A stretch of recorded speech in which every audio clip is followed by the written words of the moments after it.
Assalamualaikum warahmatullahi wabarakatuh.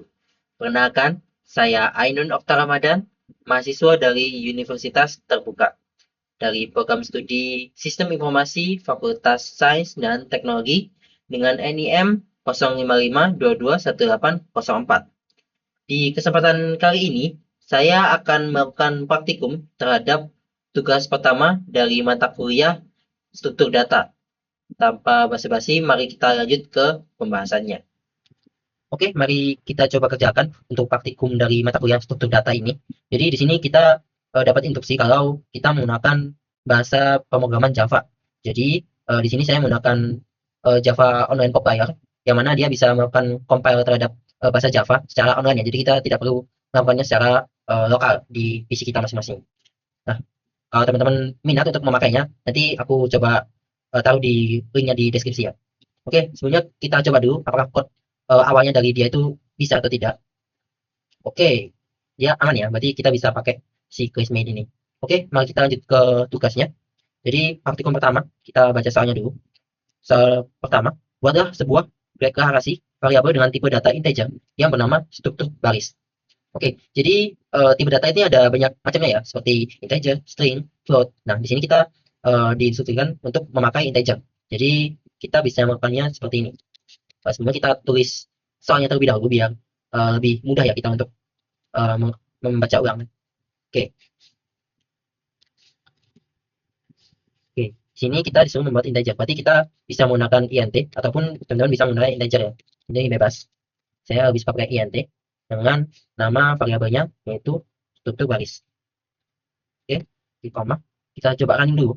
Kalau dia berhasil harusnya dia udah masuk. Oke, eksekusinya udah berhasil ya. Jadi di sini kita punya variabel baru namanya struktur baris, yang mana dia bakal nyimpen tipe data yang bertipe integer aja. Jadi semua yang memiliki angka yang terkecuali angka-angka yang ada titik komanya, atau yang kalau titik koma itu biasanya float gitu. Jadi agak berbeda. Jadi seperti angka bulat aja gitu. Oke. Setelah itu kita lanjut ke soal kedua. Kita copy aja untuk masukin ke sininya aja. Gampang.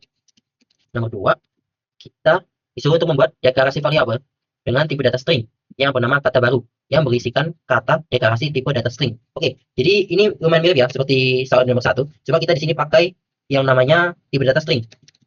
Jadi kita pakai string, lalu kita berikan nama untuk variabelnya yaitu kata baru. Nah, di sini kita dapat instruksi tambahan bahwa kita disuruh untuk mengisikan variabel tersebut dengan kata deklarasi tipe data string. Artinya, kita bisa menambahkannya secara manual seperti berikut. Nah, jadi seperti ini. Data string itu biasanya pakai petik yang ada dua ya. Oke, oke kita tes dulu. Oke, error. Oh ya, titik koma. Mohon maaf. Saya keseringan pakai Python sebenarnya, jadi agak kesulitan kalau waktu masuk ke Java ini. Oke, jadi di sini kita punya string, yang mana tipe data dari kata baru itu adalah string. Jadi kita definisikan string dan kata baru, yang mana kata baru ini memiliki value sebagai deklarasi tipe data string. Nah, jadi kalau semisal kita coba print atau munculkan hasil datanya,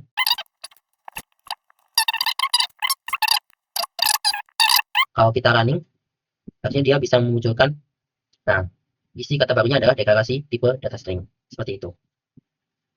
Oke, itu kita lanjut ke nomor ketiga. Jadi nomor tiga ini kita disuruh untuk ngebuat si deklarasi array satu dimensi dengan nama variabelnya itu 4 angka dengan tipe data integer dan berisi angka 7, 10, 20, dan 23. Oke, jadi kalau begitu, pertama kita pakai tipe data integer, yang mana kita isikan array. Jadi array itu kurung siku ini ya guys. Jadi kurung siku ini adalah array, atau uh, kadang ada orang yang bilang itu list. Nah, jadi listnya itu isinya ya 7, 10, 20, dan 23 ini. Oke, lanjut untuk selanjutnya kita isikan dengan nama variabelnya, lalu kita isikan si array-nya dengan angka-angka tersebut. Jadi angka-angka tersebut ini nggak langsung ditambahin seperti ini, tapi kita harus tambahin yang namanya kurung kerawal ya kalau disebutnya ya. Kalau saya sih lebih nyebutnya tanda untuk dictionary. Nah, ini kenapa kita pakai ini? Karena dengan ini kita bisa memasukkan si nilai-nilai yang ada di dalamnya itu ke dalam si kurung siku ini. Nah, jadi kalau misalnya kita coba sistem out lagi ya. Oke, ini sebenarnya belum ada titik komanya. Kita copy aja biar agak cepat. Kita coba running dulu, apakah dia bisa atau enggak. Oke, dia bisa muncul. dia artinya berhasil ya. Cuma waktu ditambahin di sistem outnya, dia bakal jadi seperti encode seperti ini. Jadi dia nggak bisa dibaca ya si 4 angkanya. Jadi kita harus melakukan istilahnya kita agak bisa ngebaca si 4 angka ini bagaimana. Jadi seingat saya di sini tuh ada yang namanya dependensi yang menggunakan untuk bisa membaca arraynya. Jadi kalau tidak salah seingat saya dari Java Utils kita bahas. Kita bisa lihat dokumentasi segala Java di sini ya. Jadi teman-teman yang ingin belajar paling bisa baca dokumentasinya aja. Oke. Di sini array.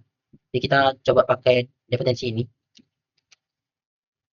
Kita definisikan si dependensinya di luar ya. Jadi kalau kalau saya lebih sering manggilnya dependensi ya, tapi kadang ada beberapa orang manggilnya package. Jadi mungkin agak beda-beda ya. Oke. Nah, di dalam array ini dia itu punya beberapa metode. Nah, yang metode yang akan kita pakai itu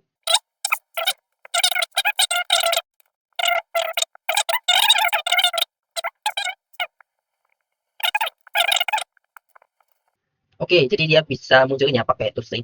Jadi sini kita bisa tahu kalau isi dari variabel 4 angkanya ada 7, 10, 20, dan 23. Nah, buat teman-teman yang kepikiran kalau misalkan lihat ada 07, kok dia bisa jadi 7 gini, ini hal yang wajar ya, karena emang integer itu cuma ngebaca nilai aslinya. Jadi nilai asli dari 7 itu ya 7, nggak ada 0 ataupun 000 yang selanjutnya. Jadi seperti itu. Oke, kita lanjutin ke nomor 4. Kita copy aja biar sekalian. Nomor 4, buatlah deklarasi array 2 dimensi. Oke, jadi ya next step dari nomor 3 yang 1 dimensi. Dengan nama angka. Oke, nama variabelnya angka. Lalu tipe datanya ada string, yang mana terdiri dari 3 baris dan 3 kolom. Isi baris dan berisi kolom angka berikut. Oke, jadi kalau setangkap saya, dia itu mirip seperti matriks ya. Jadi isi outputnya itu bakal seperti ini.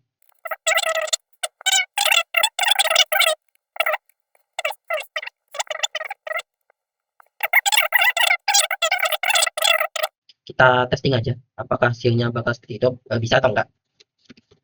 Oke, pertama kita pakainya string ya, string. Lalu dia memakai array 2 dimensi. Berarti arraynya harus ada 2 sesuai isi dimensinya ya. Jadi kalau dia minta 2 array ya kita pakai 2 fungsiku seperti itu. Lalu dia diberikan nama angka. Angka dengan isinya kita kasih kolom bawah dulu. Nah, karena isinya mereka bakal dipisah-pisah ya, jadi 3 baris 3 kolom seperti ini. Nah, karena itu kita isinya juga dipisah-pisah. Jadi 1, 1, 3, 5, kita koma lagi, 14, 19, 20, tutup lagi, koma, 22, 27, 29, tutup. Nah, seperti ini. Kalau harusnya seperti ini, nanti kita testing aja apakah dia bisa jalan atau enggak. Oke, dia banyak error nih. Compatible type in cannot convert. Oh, oke. Ternyata saya keliru ya. Harusnya dia semuanya harusnya jadi string untuk si isinya.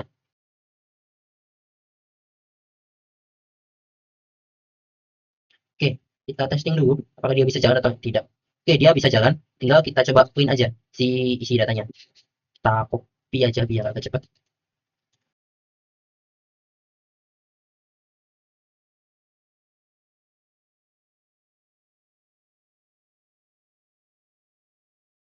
Oke, dia bisa. Cuma dia udah ngepisah-misah ya untuk per ininya sendiri-sendiri, per barisnya sendiri-sendiri.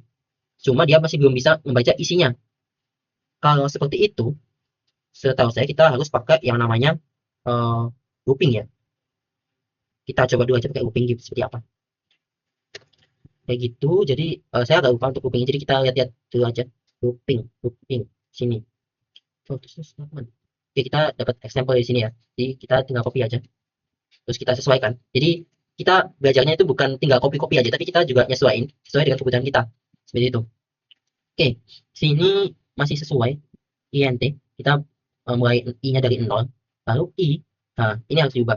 Jadi dia bakal ngebaca si panjang si variabel angka. Jadi kita bisa pakai, harusnya di sini ada length. Oke, kita coba juga kalau bisa. Oke, oke, dia nggak menemukan variabel kecil. Oke, dia bisa membaca ya. Cuma dia masih belum ngapain. Berarti kita coba seperti ini. Ini coba kita hapus aja. Atau kita pilih di sini. Pilih di sini. Lalu kita baca si angka. Cuma kita di sini angkanya kita tambahin i, kita definisikan si i atau si masing-masing variabel satu. Jadi apa dia bisa dibaca? Oke, mantap. Jadi dia bisa membaca ya untuk array 2 dimensi, atau saya lebih enak nyebutnya matriksnya sih. Jadi dia matriks 3 kali 3. Oke, karena ini udah bisa nambah 4, nambah 5, berarti kita lanjut nambah terakhir ya. Oke, saya nggak tahu nih rekamnya berapa menit, jadi kita enjoy aja untuk pembuatannya. Oke, salah. Kita akan aja ke sini. Oke, kita copy aja di sini. Kita buat nomor 5. Oke, nomor 5 kita disuruh untuk ngebuat linked list. Linked list ini harusnya dia mirip seperti array satu dimensi ya harusnya. Tapi dia seingat saya dia itu ada seperti package atau dependensi khusus gitu. Ini namanya kita pakai list angka dengan isinya seperti berikut. Oke, jadi sebenarnya saya harus cari dulu.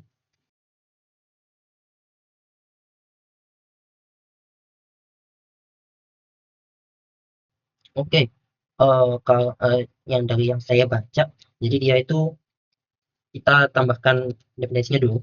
Jadi dia itu pakai yang namanya linked list. Linked oke. Terus kita coba. Jadi karena dia deklarasinya, dia itu linked list ini mirip seperti array. Jadi kalau array tadi kita pakai int, nama tipe datanya, terus kita pakai fungsi un. Nah, di sini kita pakai dari dependensinya langsung. Jadi kita pakai linked list ini, linked list ini. Terus kita isikan pakai ini ya, pakai penutup ini dengan isi yang tipe data dari isi yang akan kita masukkan. Di sini kita pakai integer aja ya biar gampang. Integer sama dengan ini saya sekalian coba-coba dulu aja ya. Angka, lalu kita isikan si integernya dengan isinya, yaitu sama ini.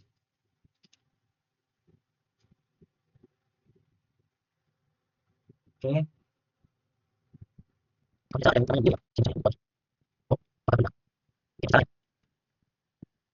Atau dia mau pakai sini juga. Jadi dia mau pakai tadi, jadi array ini. Tadi kalau saya lihat aslinya, saya coba dulu. Aslinya dia di sana. Oke, masih. No. Jadi ada sih. Oh, I see. Oh, belum definisikan namanya. Oke, oke, tinggal find symbol. Oke, saya tambah lagi masih. Atau kita perlu ambil misal dari ini. Oke, oke, saya udah agak paham. Jadi pertama kita seperti yang sebelumnya kita deklarasikan si tipe datanya. Tapi di sini kita nggak deklarasikan tipe datanya langsung, tapi kita pakai linked list untuk si tipe datanya.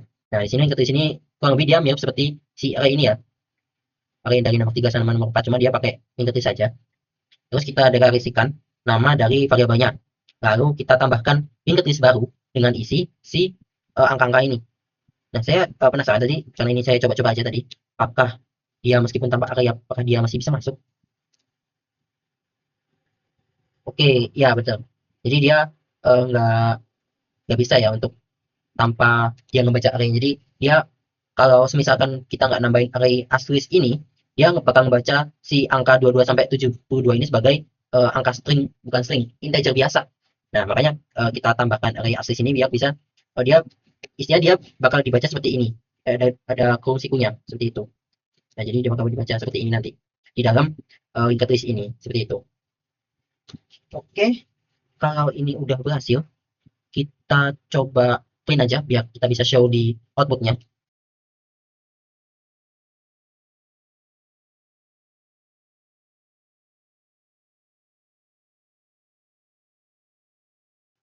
Oke, ya seperti itu.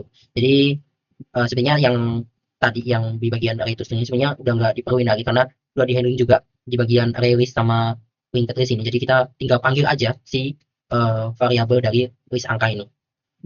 Oke, jadi udah semua ya untuk seluruh soal.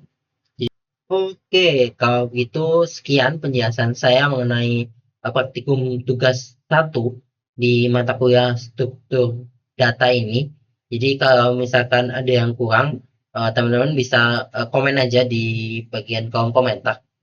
Oke, terima kasih. See you next time.